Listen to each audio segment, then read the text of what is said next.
Hi everyone, welcome to my channel Bobbity Bobbity Books. My name is Ellie and this is going to be my January and February reading wrap up.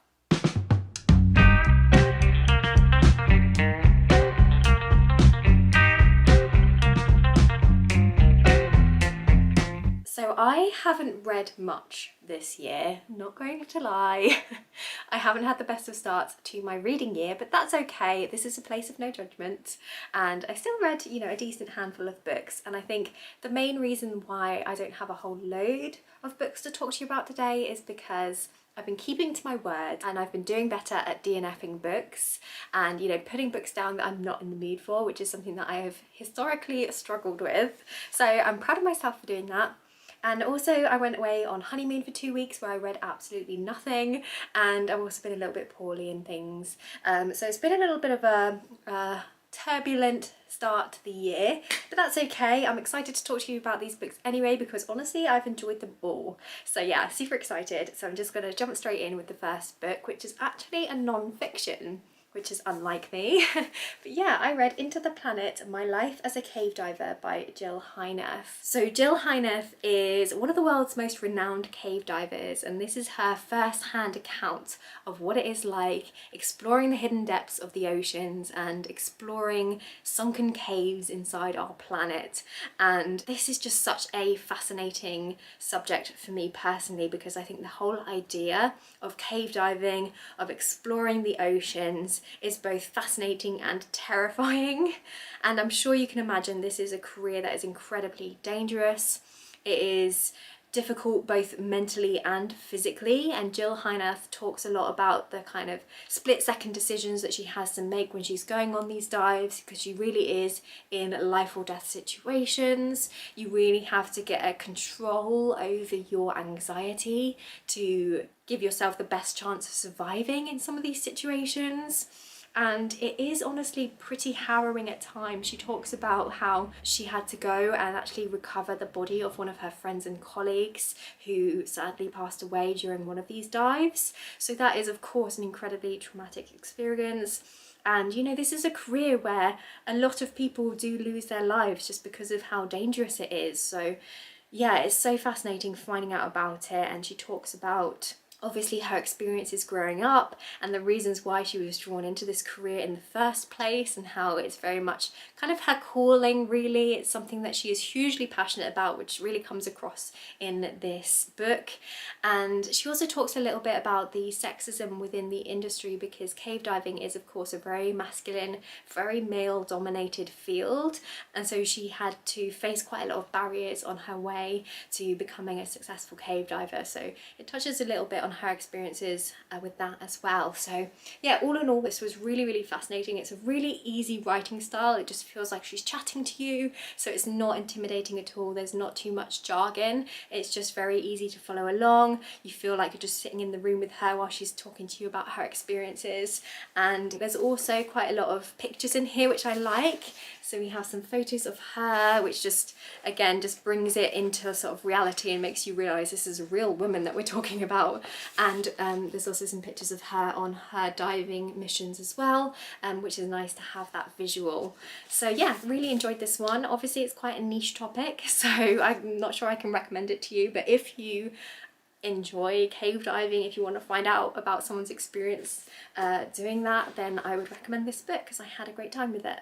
The next book that I read is one that has actually been on my shelf for such a long time, so I'm really pleased that I finally got to it, and that is The Lies of Lomura by Scott Lynch. This is the first book in an adult fantasy series, a much beloved adult fantasy series, and I'm so glad that I read it. I did struggle with it at first, but I'll get into that in a little bit. What is this book actually about? So this is a story that follows our main character, who is called Lomura, and he was an orphan living on the streets of Camor, which is this medieval style Venice-like city. And he ends up being taken in by the thief maker, who basically kidnaps orphans and offers them food and shelter in exchange for them working for him. He reminds me a little bit of the character, the crook from Oliver Twist, who's teaching these kids to be pickpockets. And that's essentially what he does. He basically trains these kids up and sends them out onto the streets to steal from people and bring back their loot, and in exchange he gives them somewhere they can rest and somewhere they can have some food. And so Locke lives this life for a little bit out on the streets when he's a young boy, and then he starts to kind of create a little bit of a stir because he gets a little bit too over enthusiastic about stealing, and he starts pulling off these more and more elaborate schemes to steal money off people. He starts becoming quite creative and quite theatrical, and because of that he creates a little bit of a stir, and so the thief maker thinks he's a little bit too much trouble to hold on to, so he decides to give him to this character called Chains, who is a priest. And it turns out that Chains is actually involved in training people to be part of this gang called the Gentleman Bastards. So he basically trains Locke up with a lot of skills. He teaches him lots of different languages. He teaches him about the noble classes, how they behave, how they act, how they dress. And so these Gentleman Bastards, this kind of sort of crime gang, want you to think that they're just petty thieves, but in reality they are actually pulling off these really elaborate schemes, these elaborate heists to steal from the noble classes, the sort of merchants and nobles in this world. And because of that they are kind of disrupting the balance of things within Camorr, and they basically end up getting in over their heads. And that's kind of all I really want to say about the plot of this one, so that I don't give anything away. But yeah, I think the star of the show in this is definitely the setting and the world building. If you like detail, this is your book, because Scott Lynch has such a descriptive writing style and such an immersive world building. He really knows the city of Camorr and knows his characters and knows the world and how it all works, and he definitely tells you that. And I think this is part of the reason why I struggled with this book in the beginning, because Scott Lynch describes everything from the way the buildings look, to the statues that are around, to the lore behind certain things, to the clothes people wear, to the food that they eat. Literally so much detail in this book, which is fantastic, but it also just made it feel a little bit dense for me and made it hard for me to kind of get into, because it is a lot of information that you're presented with. And so I actually ended up switching from reading this physically to reading it on audio, and that really helped because it just made it a little bit easier to kind of process things. I don't know, it just made it an easier reading experience for me, so I would definitely recommend the audiobook for this series. And yeah, so a lot of description, lots of fantastic world building, lots of really lovable characters. You can't help but root for our main character of Lies of Lomura, even though he is a criminal, because he is just such a likeable character. He has great banter with the other members of the Gentleman Bastards, and it's quite funny. Like, there's a lot of witty dialogue in this book. It definitely had me chuckling at times, which I really loved. So yeah, all in all, I really enjoyed this one. There were a few things that I didn't love, some techniques that Scott Lynch used. He did quite a lot of flashbacks. There were quite a lot of moments where we would be seeing something from an outside perspective, and then Scott Lynch would go back and he would replay the same series of events, but from Lies of Lomura's point of view.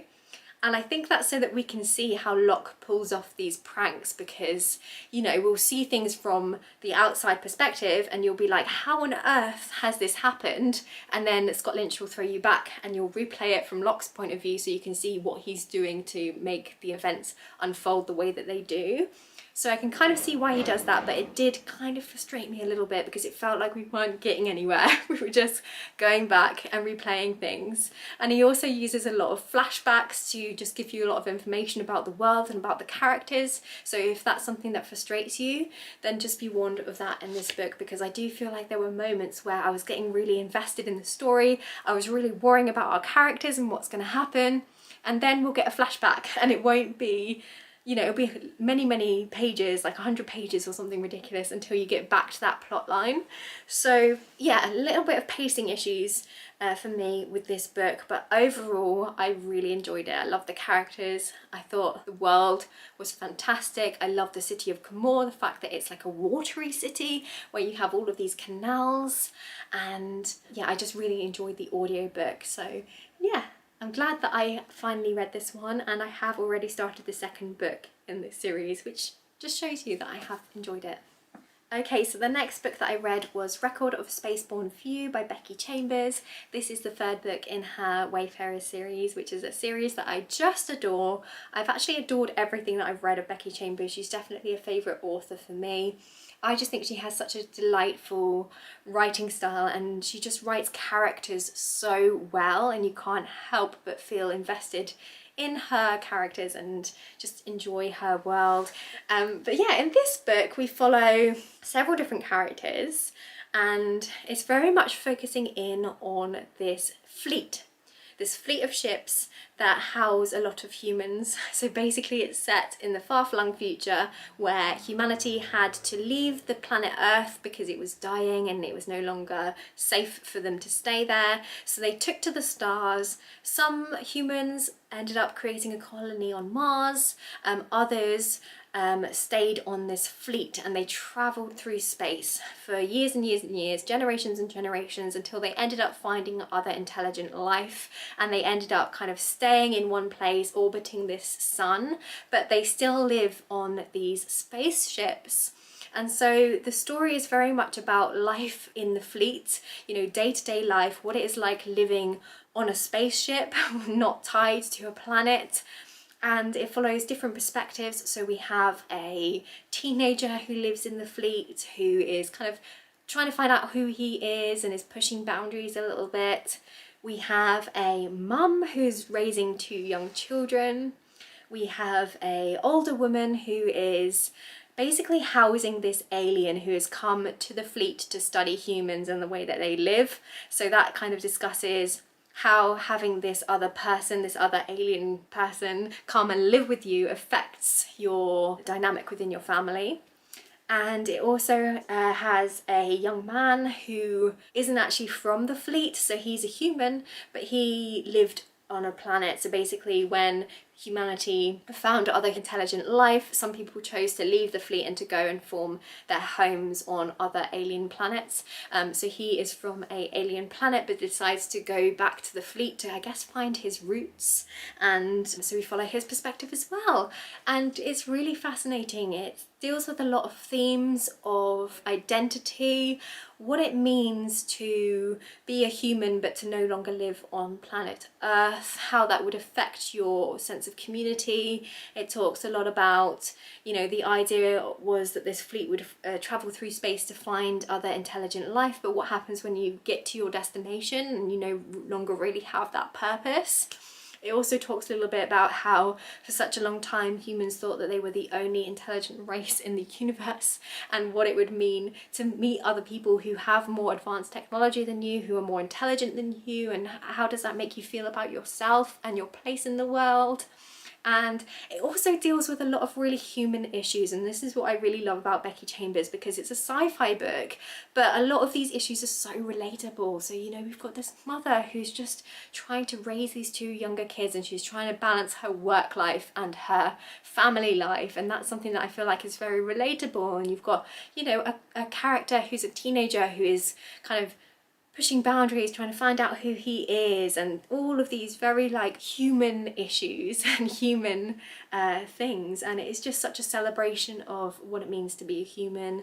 And it's, yeah, lots of really interesting themes of identity and community as well. And the fleet itself is so fascinating, and this book goes into detail about how these spaceships are structured and the reasoning behind that, and it's just so interesting.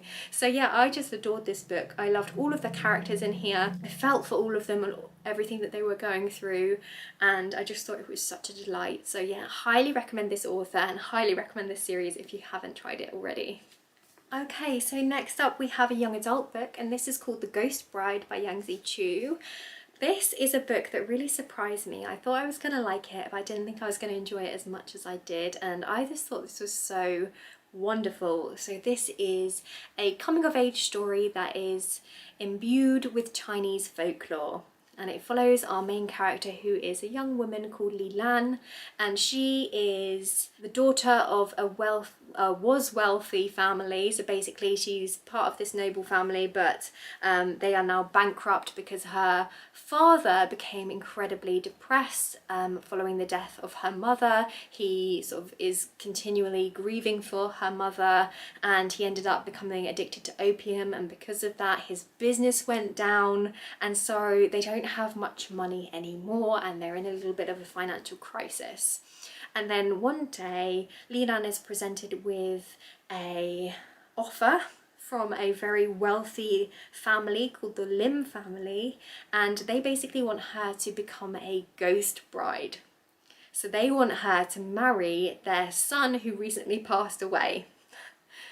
So Lilan obviously realises that this is an opportunity to get her family out of debt, because then she would be married into the wealthy Lim family. She wouldn't have to worry anymore about finances and things like that. But understandably, she is horrified at the idea of having to marry a dead man. And so she declines the offer and then ends up getting haunted by her would-be fiance, and ends up entering the spirit realm, and things take off from there. She starts to sort of uncover some secrets about her own family while she's exploring this spirit world, and she also uncovers some secrets about the Lim family that she is supposedly supposed to be marrying into. And there is a little bit of a mystery in here, and I just thought this was so whimsical. The spirit realm is a place where there are ghost cities and vengeful spirits and monsters and banquets that have been made up of funeral offerings, and it's just such a fascinating look at the sort of afterlife or the spirit realm, and it's fascinating finding out about how that all works in this world. And Lilan is a great character to follow. She is very determined. She also has strong family values. It's really nice seeing her relationship with her nurse. They have a really close bond that I really love, and this does have a little bit of a romance in it. And when I went into this book and I heard the synopsis, I thought it was going to have a lot of angsty romance in there, but actually that isn't the main focus at all. While there has been a little bit of romance in here, the main focus is very much on our main character trying to save herself and to try and stop herself from being tied into this fate of becoming a ghost bride. And she's also trying to find out about how to save her family as well. And it's just such a delight. If you enjoy whimsical writing, if you like films like Spirited Away, that kind of thing, it has that quality to it, that feel. And it's just been such a pleasure reading this book. It's also got really nice short chapters as well, which makes it a nice, easy, quick read as well. So yeah, I had such a fun time with this one, and I'm looking forward to reading more from this author. Okay, and the final book that I read was Hyperion by Dan Simmons. This is a classic science fiction series, the first book in a series, and I have had this one on my shelves for a long time, and I'm so glad that I finally got to this one because I just loved it so much. I buddy read this one with my friend John, and we had such a great time discussing it because there's so much to unpack in this book, so many interesting themes, and it was just a delight. So I love this one. It is quite heavy in terms of some of the subject matter. Is really quite dark, but also it is a lot of information. Dan Simmons doesn't spoon feed you, he kind of drops you in, so you have to kind of understand things as you go. So there is a lot of terminology and things that you have to get your head around in order to understand the world and to understand the story. So there is that, but if you can get on board with that, I think you will end up really enjoying this one. And Dan Simmons has a really lovely writing style as well. It's a very poetic and lyrical writing style, so he's got lots of gorgeous descriptions and a lot of time spent to describing things, so it is something that you can really sink into and to really appreciate. And this is a story that basically follows a group of 7 pilgrims who are on their way to a planet called Hyperion to learn the secrets of the time tombs which are located there. And Hyperion is supposedly home to an entity called the Shrike, which is described as part god, part killing machine. And the pilgrims are going on their mission to Hyperion on the eve of war. So basically there is this huge galactic war that is about to happen, and they are trying to get to Hyperion to learn the secrets of the time tombs before war breaks out. And that is honestly all you need to know going into this one. In terms of the actual plot, not a huge amount happens because our characters are essentially just traveling to the time tombs, and as they are on their way they are telling their story to each other. So they're explaining why they want to go on this pilgrimage. So it's actually structured like a series of mini stories, short stories, each told from a different perspective, where each pilgrim is telling their story and the reason why they are so interested in Hyperion and interested in the Shrike. And it is fascinating hearing from the different characters. It's so well done as well because each chapter or each short story has a very different flavour because these are very different characters. So within the pilgrimage you have, you know, you've got a Catholic priest, you've got a poet, you've got a woman who is a detective, you've got a soldier, you've got a Jewish father who's looking after his infant child. And so you have all of these very different characters with very different voices, and you're hearing from them from their first-hand account with each chapter. So each chapter feels so different, and I think Dan Simmons does that excellently. And it's just absolutely fascinating finding out about all of them and all of their reasons for being invested in this pilgrimage. And yeah, this book talks about lots of very interesting themes. I think one of the main themes for me is time and our experience of time, because this is set in the future where we have access to faster than light travel, and that creates a lot of interesting situations because it means that you can have you can accrue a time debt. So essentially, if you are going from one planet to another planet that is really far away and you're using travel that is faster than light, it means that by the time you get to your destination, more time will have passed on the planet that you came from than the amount of time that you spent traveling.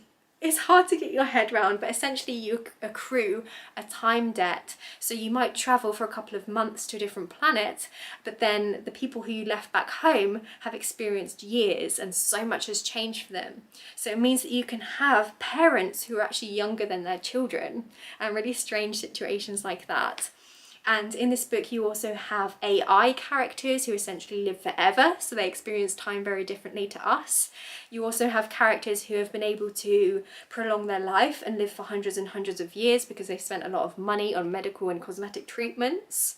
And you also have a character who only experiences the here and now, so that's very different. They actually aren't able to create any memories, they just have today and that's all they have. So that's a very different way of looking at things as well. And you also have a group of people who live on a planet that don't have access to faster than light travel. So they are outside of what is called the World Web, which is basically this group of planets that are all connected by portals.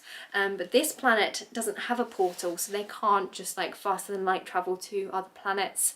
So they experience time very differently as well, and it's just fascinating. It raises up a lot of questions about our experiences and our obsession with living forever and things like that. Religion is also a really big theme in here, and I find it really interesting that we have characters that have religious faith and religions that we are aware of. So for example, we've got a Catholic priest and we've also got a Jewish scholar, and those are religions that are very much tied to the planet Earth. So I find it really interesting finding out about their faith and their religion and the way that they practice, given that they no longer live on Earth. Earth is no longer habitable, and so how does that change your experience of that religion and what it means to you? I thought that was really interesting. We also have characters who have fictional faiths as well, the main one being the Church of the Shrike, I think it's called, so people who worship this Shrike entity that lives on Hyperion. Fascinating finding out about them as well. So it talks a lot about faith and religion and religious practices and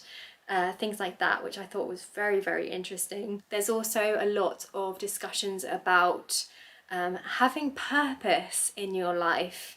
I feel like a lot of these characters who are going on this pilgrimage faced some kind of crisis or some kind of situation where they feel lost or something like that, and going on this pilgrimage has given them something to focus on and to work towards.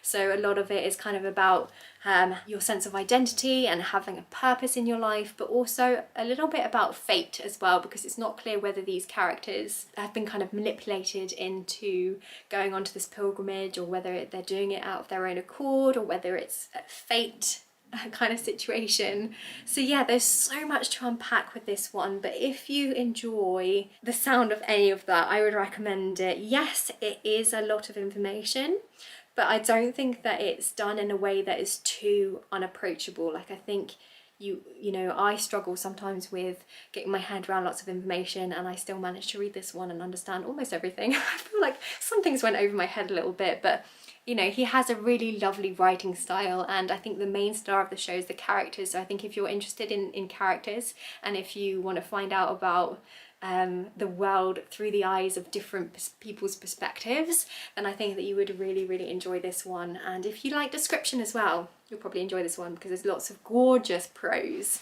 and gorgeous descriptions as well. So yeah, I really love this one. I feel like I haven't explained it very well or done it justice, but I can't wait to carry on with this series, and I'm so glad that I finally read it. Okay, so that brings me to the end of this wrap up. I hope that you have enjoyed it. Please let me know if you've read any of these books and what you thought of them. I'd love to have a chat with you down in the comment section below, or just let me know what you've been reading, because it's always nice to catch up with you. And yeah, don't forget to like this video if you did like it, subscribe if you want to see some more from me, and I guess I'll see you next time with another video. Bye!